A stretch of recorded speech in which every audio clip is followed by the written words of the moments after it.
Foundation Years Information and Research, meeting of the 13th of December 2021. We were delighted to welcome Joeli Brearley from Pregnant Then Screwed, who spoke to us about campaigning to help mothers who are victims of discrimination. Joeli Brearley is the founder and CEO of Pregnant Then Screwed. She's also mother to Theodore and Jack. Joeli was sacked from her job when she was 4 months pregnant with her first child.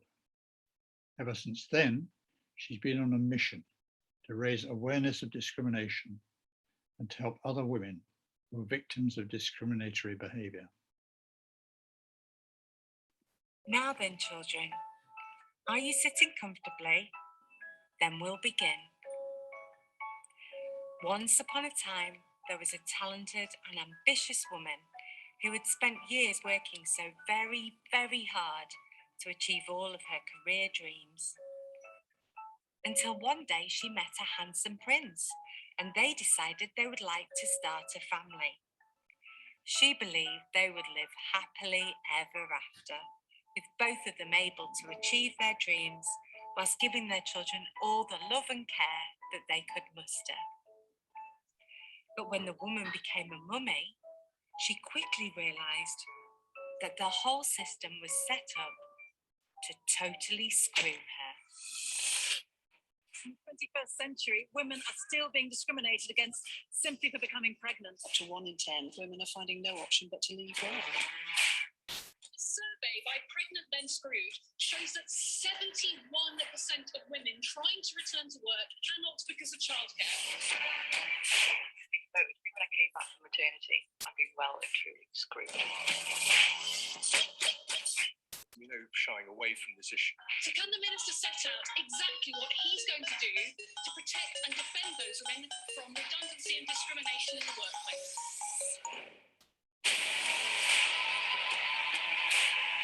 We are hearing from frantic mothers who are completely burnt out and their mental health is rapidly deteriorating.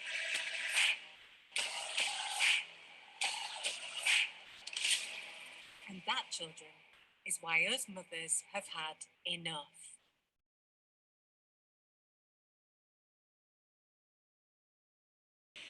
In 2013, I was working on a year-long project for a children's charity in the northeast of England. It was a project that I had designed and I'd secured all the funding for, and I was really excited about the work because I could see how it was going to directly benefit some brilliant young people, and particularly young people in a region that's often forgotten about. I was university educated, confident and ambitious. Not to toot my own horn too much here, but I was the kind of energetic, socially conscious and imaginative young person that employers need. But in 2013, I also discovered that I was pregnant. And in becoming pregnant, I somehow crossed the line from usefulness to liability. 8 years later, I still don't have an explanation from my former employer, but basically I informed my boss that I was pregnant, and the next day, the CEO fired me by voicemail. So there I was. I had rent and bills to pay, and I was about to have a baby. Furthermore, not working meant that I wouldn't even qualify for the measly statutory maternity pay of £151 a week. An employment lawyer agreed that I had a strong case for discrimination, and they wrote me a letter asking my employer to compensate me for lost earnings. It cost me £300, and I never heard back from my employer. When I asked the lawyer how much it would cost to take my employer to tribunal, I was told it would be about £9,000. £9,000. I mean, who has that sort of money? I certainly didn't. I could barely scrape together the £300 for the letter. And that was it. And actually, that really was it, because it turned out that the stress of trying to bring an employment tribunal claim had triggered some rather serious medical issues for me and my baby. And as you only have 3 months to raise a claim from the point the discrimination occurs, I couldn't wait until my baby was born safely before I started proceedings. And so I was forced to choose between the health of my baby or accessing the justice I so clearly deserved. It was an experience that led me to set up Pregnant Then Screwed. The lack of care for children in their early years starts with the brutality meted out to pregnant women. Here are some of the stories that have been shared with me over the years. For a start, I have heard from at least 100 women who told their boss they were pregnant and their boss demanded they have an abortion. Then there was the woman who was forced by her employer to do a shot of vodka every morning to prove she wasn't pregnant. The woman who announced her pregnancy and from that point on was bullied and harassed so viciously by her colleagues that she went into labour prematurely. When she was in the neonatal clinic with her baby who could have died, her boss called her and made her redundant. Then there was the woman who had hyperemesis, the type of morning sickness that can make you so violently unwell that some women end up in hospital on a drip. So she was going to the bathroom about 7 times a day to vomit. Her boss didn't like this and felt she was scathing, so he demanded she vomit in a waste paper bin next to his desk in an open plan office of 60 people. Then there was the woman who'd worked for the same employer for 6 years. She was performing really well. Her boss told her she deserved a promotion. She would have to go for an interview, but it was just a formality. The job was in the bag. Before the interview, she told her boss that she was pregnant. She didn't get the job. And when she asked her boss why, he said he had discussed things with his wife and they had decided that her priorities would change. This is the start of understanding the motherhood penalty. Yes, penalty is a horrible word, not least because it suggests there's something awful about being a mother. And I know lots of mothers find it very lovely, at least some of the time. Really, what this term refers to is the range of disadvantages women encounter in terms of earnings and career progression when they have children. It's a bleak equation made up of sexism, stereotypes, inequality of pay, and lack of access to childcare. And all of these things demonstrate how contempt for specifically mothers is a root cause of childhood poverty. So frankly, if there is any sort of levelling up to do across the UK, then pregnant women and mothers have to have a central place in it. Because all of the roads and bridges and housing projects in the world are not going to sustain growth and equal opportunities for everyone if those projects are not connected to the communities that use them and connected specifically to the women and children who use them, and connected more intimately still to the structural inequalities our communities in our society, culture, and economy that hold women and children back. So firstly, let's have a look at the data to lay the ground. Now, I will say this is specifically UK data, although much of it is very similar to America. Oh. Back in 2015, the Equality and Human Rights Commission released a report on pregnancy and maternity discrimination. It found that 77% of working mums encounter negative or discriminatory treatment in the workplace, and 54,000 women a year are pushed out of their jobs for daring to procreate. 54,000 women being pushed out of their job every year.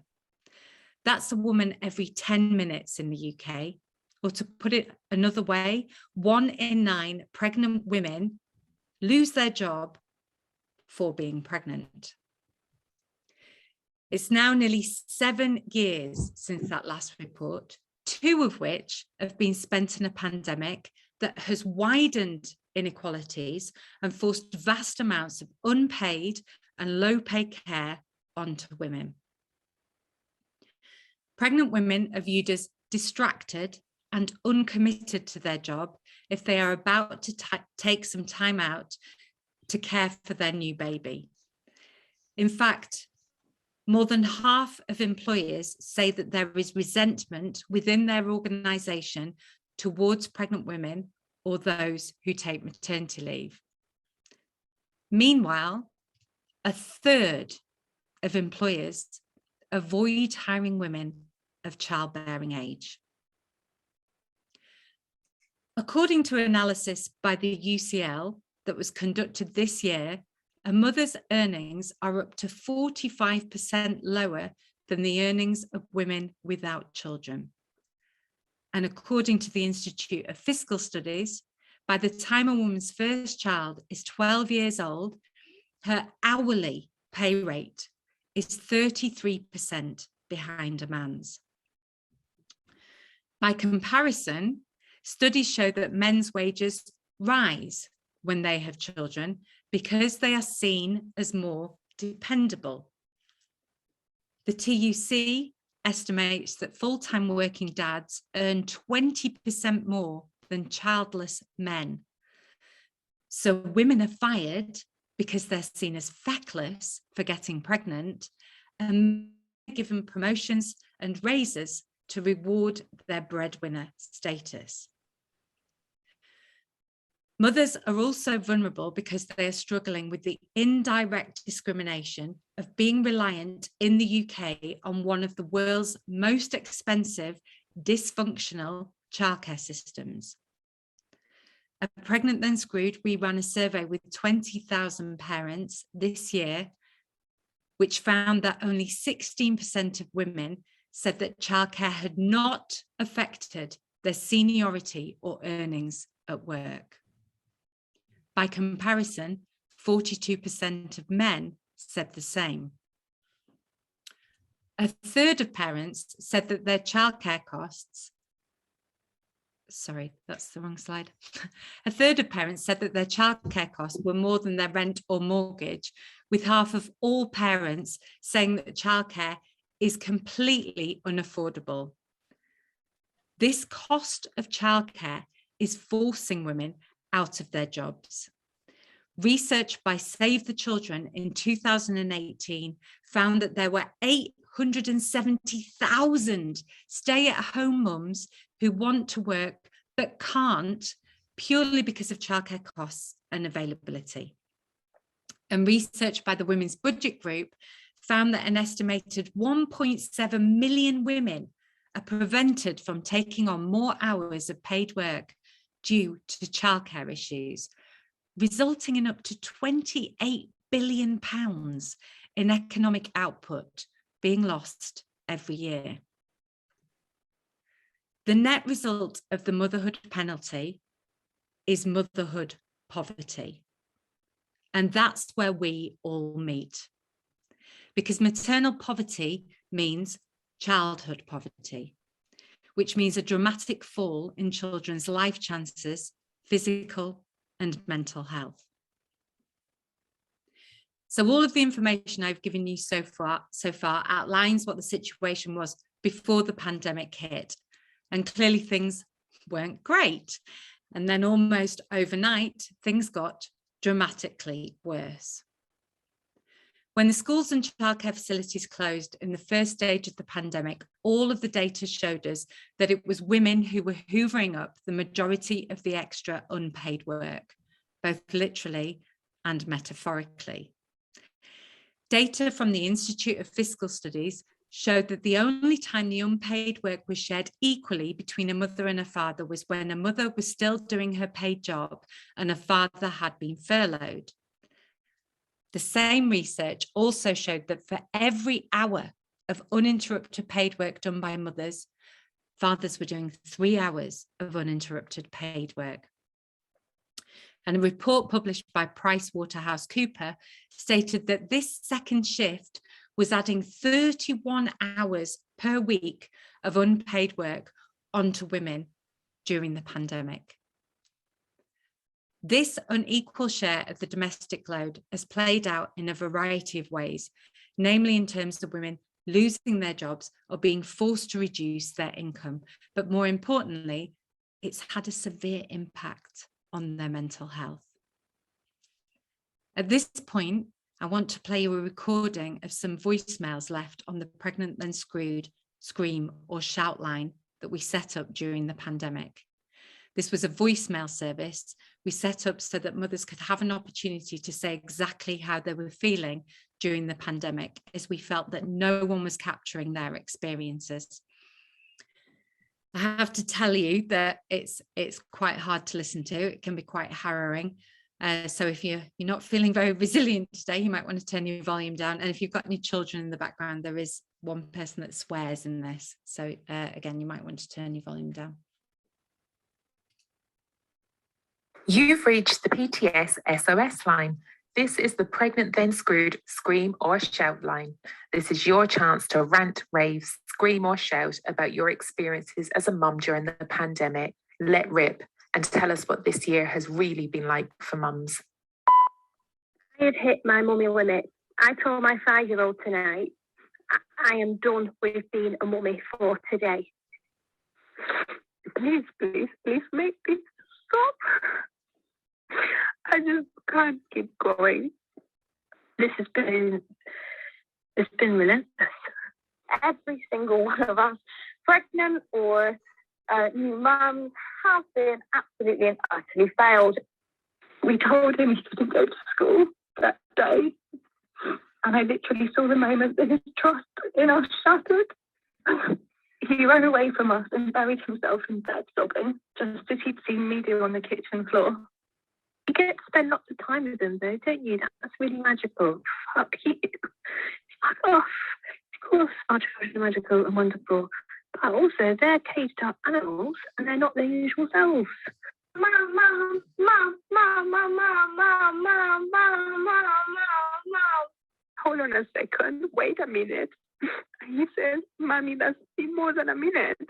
He wants my attention and I have to do my bloody job and I have to do everything. This is just not possible.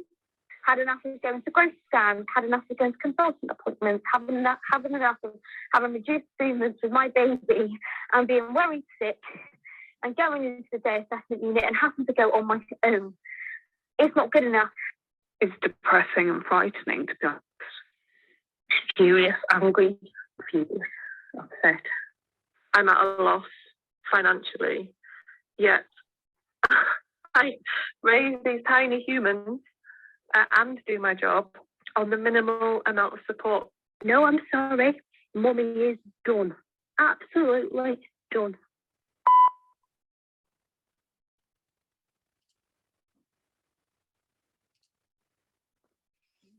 It's quite hard to listen to, isn't it? The thing is, the needs of mothers were forgotten about repeatedly by the government. Firstly, the fact that you had women scooping up all of this additional labour without any mandatory support from the government, support that existed in other countries, including Germany and Portugal. The furlough scheme could be used for childcare reasons, but 71% of mothers who requested to be furloughed had that request rejected, forcing them to choose between their child's well-being and their paid work. Their mental health deteriorated. Last October, a third of mothers described their mental health as poor. Pretty much every financial scheme that the government set up failed to consider the needs of mothers. The job retention scheme initially forgot to consider that if you were paid 80% of your usual wages, then you may not be entitled to statutory maternity pay, as you may not meet the earnings threshold. The self-employed income support scheme, which was basically the furlough programme for the self-employed, discriminated against new mothers in the way it was calculated. If you had taken a period of maternity leave in the last 3 years, then you would be in receipt of a payment that was far below that of your childless or male colleagues. When the scheme was announced, women told the Chancellor straight away that this was discrimination, but it fell on deaf ears. In May 2020, we asked Joeli Reeves MP to ask a question directly to Rishi Sunak in Parliament, and this is what happened. That regard, but I will of course continue to keep all things, and including that scheme, under review. Go over to Ellie Reeves. Ellie Reeves. Thank you, Mr. Speaker. Women that are eligible for the Self-Employed Income Support Scheme but have taken a period of maternity leave since 2016 could receive up to 1/3 less financial support. This discriminates against women on lower incomes in particular, penalises families with young people, young children, and exacerbates the gender pay gap. Will the Chancellor therefore exempt periods of maternity leave from the Self-Employed Income Support Scheme calculations? Mr. Speaker, for all sorts of reasons, people have up and downs and variation in their earnings, whether through maternity, ill health, or others. What we have done to deal with this is to provide an average of income over up to 3 years on a look-back basis to smooth all those ups and downs in all people's incomes. It was something that at the beginning stakeholder groups were keen to see. It's something we delivered, and I believe provides the fairest way to treat everybody on a level playing field for whatever their circumstances. A 3 years averaging of their earnings, to me, seems a very reasonable approach to take. Felicity Buckley. Thank you, Mr. Speaker. As you can hear, Rishi Sunak, the Chancellor, the man who controls the purse strings, believes that maternity leave is the same as sick leave. In the government's response to our initial legal letters, they went further and said maternity leave was the same as taking a holiday. That sent out a very clear message, not just to policymakers, but to employers, service providers, everyone. We had to take the government to court to prove that this was discrimination. And 18 months later, we proved in the Court of Appeal that it is not okay to compare maternity leave to sick leave, and that the way this scheme was calculated was in fact discrimination. Women were failed by the government's inadequate planning and their inability to see caring as valuable to society. The government also forgot pregnant women in their health and safety guidance and health and safety at work planning. It took them 9 months to publish any specific safety guidance for pregnant women in the workplace. Our phone lines were ringing off the hook with frantic pregnant mothers who had no idea whether they were meant to go to work, and if they did go to work, what their legal rights were if their employer forced them to work in environments where they could become infected with the disease. This left thousands of women to choose between the health of their unborn child or their livelihood, while others, such as Mary Ajiapong, a 28-year-old pregnant nurse, or Becky Reagan, a 29-year-old pregnant healthcare assistant, tragically lost their lives. Meanwhile, childcare providers are on their knees because of choices the government made both before and during the pandemic. Instead of supporting this vital infrastructure, our government cut funding to the childcare sector in December 2020, right in the middle of a pandemic, resulting in a net loss of almost 3,000 childcare providers between January to July this year. What was evident to most of us was how few women there were in the government making decisions. We know that the war cabinet set up by the government didn't contain a single man. And then the daily briefings were only done by one woman, Priti Patel, while 11 men were on quick rotation.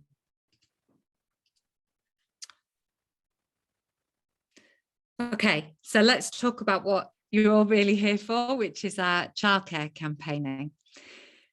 Like many of you, we've been campaigning for greater investment in our childcare sector for what feels like about 300 years. But it became increasingly apparent that no one at ministerial level was listening. In fact, things were getting progressively worse, not better. And so, as Albert Einstein once said, insanity is doing the same thing over and over again and expecting different results. And so we started to question, how do you get somebody to support an idea? Well, you make them think it was their idea in the first place, right? And so we switched our campaigning to ask for an independent review of the childcare sector, simply a process for effectively documenting what is working and what is not working about our childcare sector and how we can improve it overall. That review, if commissioned by the government, will ultimately show that investing in care is good for the economy and will make various recommendations for change, which ministers will then be able to pass off as their own ideas. But let's not forget that what the government really cares about is winning elections. And so to me, it is absolutely impossible to get the government to commit to any radical change without them believing that it will win them votes. And up until this point, I think the government believed that Brits don't really care about childcare. And there would be some data to support that notion. The British Social Attitude Survey found that 1 in 3 Brits think that women with children under the age of 5 shouldn't be working. And for those of us who have campaigned for a long time on childcare, we've all heard the line, "Why should my taxes pay for your lifestyle choice?" As if caring for children is a bit like a visit to the local spa. I think the difference now is that Pregnant Then Screwed, alongside Grazia and some other groups, have managed to harness the anger triggered by the pandemic. And we've worked with women, with journalists, and with other brilliant organisations to show that this is an issue that's just not going away. And unless the government takes serious action, then women will vote with their feet. The challenge for us all now is to energetically and consistently counter the idea that this is all just very expensive and a drain on public finances. We need to find new ways of maintaining the pressure that we have all started, and that, as we have seen, has made a big difference to the way childcare is being talked about by ministers. We need to balance public anger with hope so that we don't all start feeling deflated. And we need to cut through the noise of all the other urgent issues that people are campaigning on so that childcare has its day in Westminster. Government after government has presented the position that investing in men's jobs and futures is just that, investing, while investing in women's jobs and futures is an expense. We've reached the absurd conclusion that building a hospital or a childcare centre or a nursing home, the bricks and mortar of it, is an asset for the future, but spending money on the people who work inside the building is a drain on the Treasury coffers. This lie is everywhere around us, and dispelling it is absolutely vital to the work that all of us here have set as a priority. So we need to change the way the government talks about it in order to make it easy for the government to talk about investing in it. In fact, report after report has for years shown that equality between women and men is a surefire way to add billions to our economies and stabilise our societies, allowing them to flourish. Don't know about you, but I'm a bit sick of the reports showing that we should give women equal chances, as though it's some marvellous oddity that still needs to be pointed out.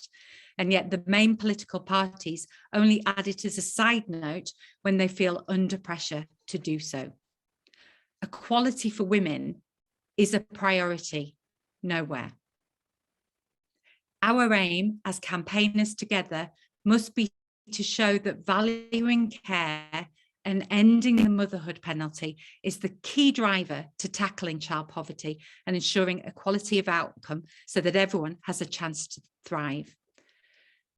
Rather than standing in front of signs that say build, build, build with hard hats and high-vis jackets in the background, let's keep reminding the public and the government that investing in care would deliver bigger employment and economic benefits than the same investment in construction. Indeed, an investment in care creates 2.7 times as many jobs. The work we have to do is a long road. I'm not going to pretend we are anywhere near the finishing line, because we're not. But the more of us there are on that road, the shorter the journey will feel. And when everyone is working together, success takes care of itself. Thank you.